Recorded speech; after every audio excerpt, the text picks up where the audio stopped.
माझ्या शाळेचे नाव अंबा गावठाण बौद्धवाडी. मी आज तुम्हाला एक कथा सादर करीत आहे. कथेचे नाव आहे महापूर. गावात महापूर आला होता. पुराचं पाणी गावात शिरायला लागलं होतं आणि त्याच एक गावात हिरा नावाची विधवा बाई राहत होती.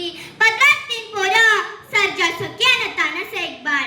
2 दिवस झाला हिराची चूल पेटली ना. मग कुठला आलाय त्या तानशाला दूध? ते नुसतं चालचं पाणी विहू लागलं. पण त्या पावसाकडे बघत हिराच्या मनात विचार आला.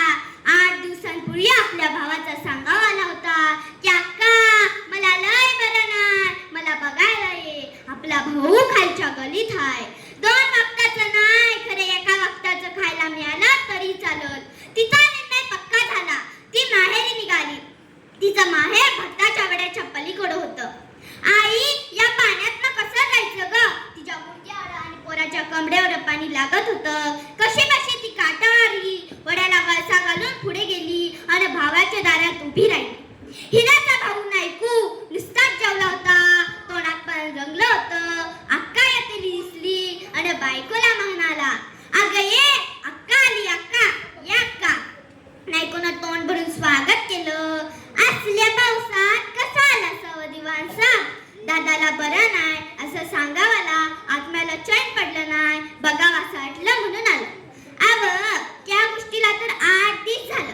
यायचंच होतं तर त्या 8 दिवसात का नाही बरं आलं सव? हिराला काय बोलावे ते कळेना. तरी पण ती म्हणाली, व्हायचंच होतं वहिनी, राहूनच गेला बघा.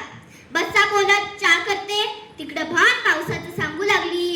काय सांगू दादा, पावसानं दैना दान केली बघ. पाऊस जीवनाचा वैरी झालाय बघ. असाच पाऊस पडत राहिला तर घरात पाणी येईल. आलंच तर 4 दिवस. हे वाक्य नायकोच्या बायकोनं ऐकलं.